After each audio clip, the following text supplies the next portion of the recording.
Babi Television Uganda webale kubanga otambuliramu naffe yona gyosinzira okubanga otugoberera tuyamba okubanga tukutuusaako ensonga zonna ezigenda maaso mu ggwanga lyattu erya Uganda era nga olunaku olwaleero nga wenna bategeezezzaako nti omubaka akulembera abavubuka mu kibiina kya National Unity Platform okwetooloola eggwanga lyonna Honorable Zaake Francis Butebi yakwatiddwa olunaku olwaleero bwe yabadde ajja ku kitebe okusobola okuba nga yeetaba mu press conference eyabadde yategekeddwa olunaku olwaleero nga President Robert Kyagulanyi Ssentamu agenda kwogerako eri bannayuganda okusinga eddala okwebaza abannawestana ababadde bamwaniriza mu kitiibwa mu Countrywide Tour Phase 2 Bukyanga Eddamu abadde ajja kuweebaza era okusinziira ku President Robert Kyagulanyi Ssentamu nga wenna bawadde eddoboozi lye yabategeezezza nti eno press conference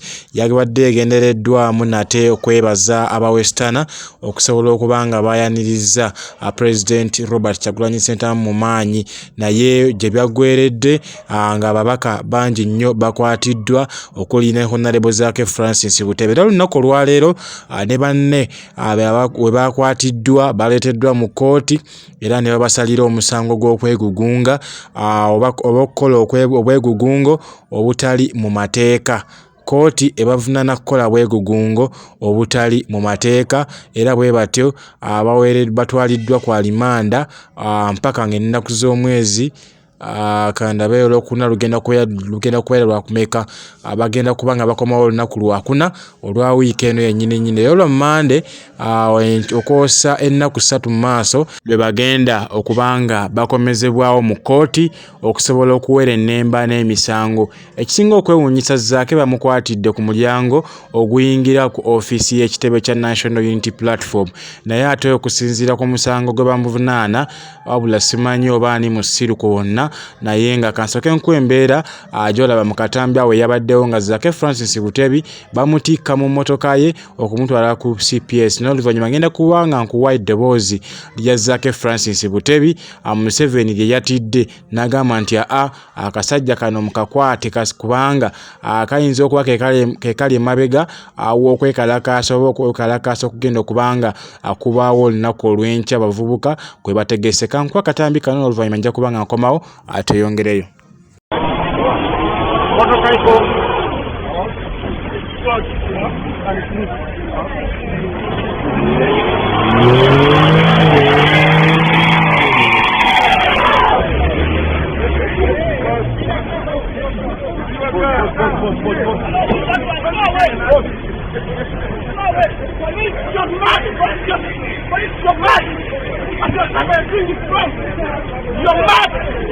You're mad!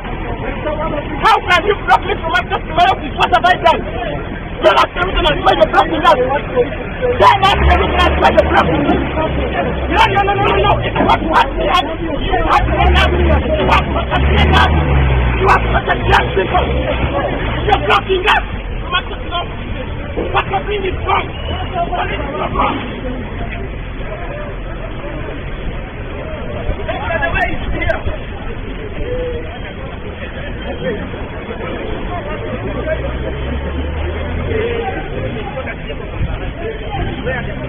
Let him get that CPS.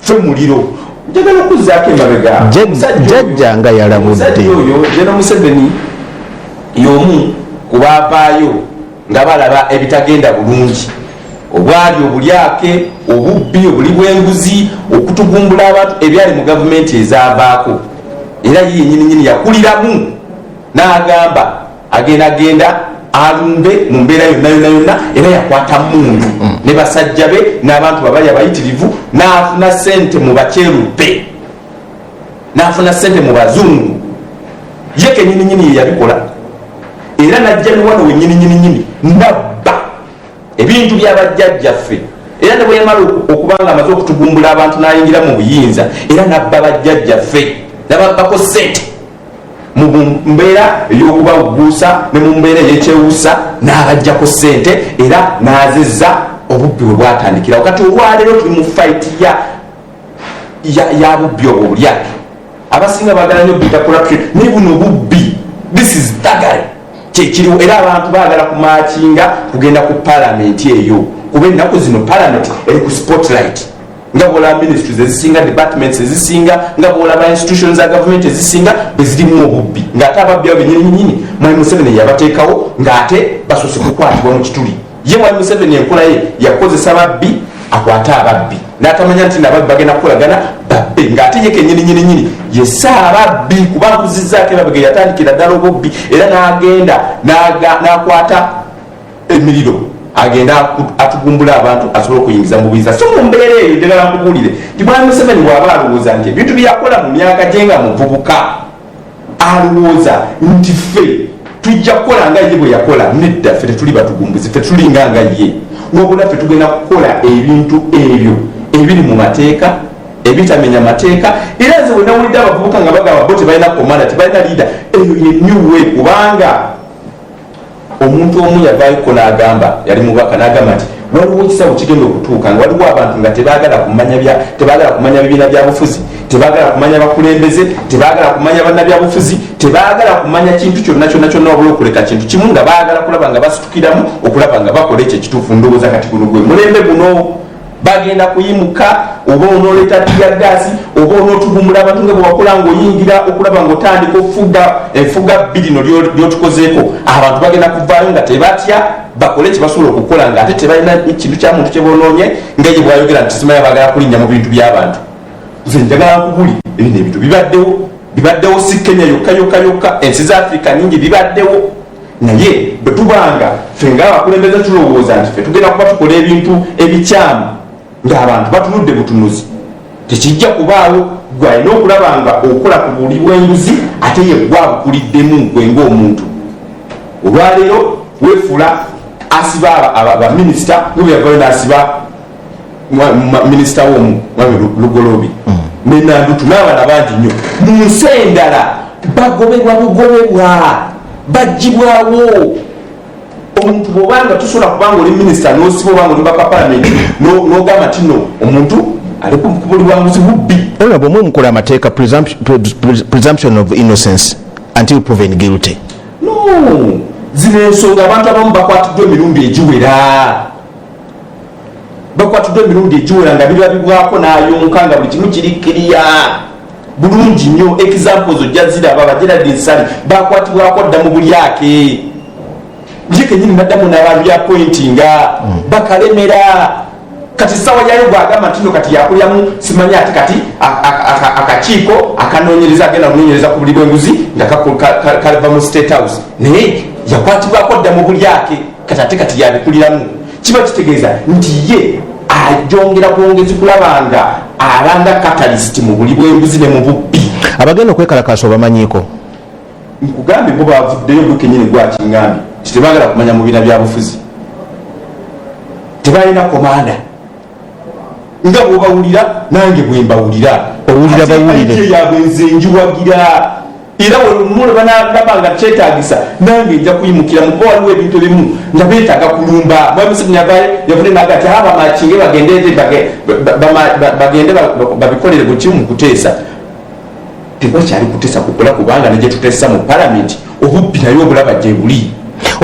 Ate abalina okugakwasisa amateeka nekisingira ddala okwewunyisa abapoliisi obubbi gye businga poliisi obusinga obubbi gye twandibale tufuna obwenkanya ate mu judiciary eyo namba 2 mu institution za gavumenti. So kati bannayuganda tebalina kyakukola okuleka bo okukyekwatamu ne balwaizinga up okulaba nga bamalawo ekyamu. Ebyo nno bye byabadde ebigambo bya Zaake Francis Butebi bwe yabale tannaba kubanga akwatibwa era nga olunaku olwaleero asuze mu nkomyo ne banne ku nsonga z'obwegugunga ezigenda mu maaso ze beesigamyeko. Balowooza nti Zaake Francis Butebi nga bwali omukulu w'abavubuka mu ggwanga ku sayidi y'ekibiina kya National Unity Platform abalina okuteebereza nti Zaake Francis Butebi ayinza okuba y'omu ku abo abali emabega w'okwekalakaasa kuno okugenda okubanga akubeerawo olunaku olw'enkya. So ebigenda okubanga bibaawo olunaku olw'enkya bina tugenda kubanga tubibatuusaako obutereevu nnyo wano ku mukutu ogwa Babi Television Uganda. Kyolina okukola kintu kimu ng'otannaba kubanga subscribinga osobole okubanga otambulira wamu naffe. Kumaliriza kwata mu kide ekyo oba notification bell oteekemu all osobole okubanga ofuna ka message buli tuba taddeyo ensonga zonna ez'amawulire wano ku mukutu ogwa Cloud9 Television Uganda. Sigenda kubanga nsukka wano munzikirize ensooke ennyo ku lwendo lw'amazzi mbakomerewo nsooke mbatuuseeko ebirala nate ebigenda mu maaso wano. Ne wali Diini Lubo wa Ssaava yaleese embizzi ku kitebe era ngenda kukuwa obusimu bwe yakubye ng'ayita abavubuka be yabadde azikwasizza okusobola okuzireeta wali ku kitebe ky'ekibiina kya National Unity Platform. Ngenda bikuleetera mu bujjuvu, so katono nnyo ngenda kubanga nkomawo tovaawo.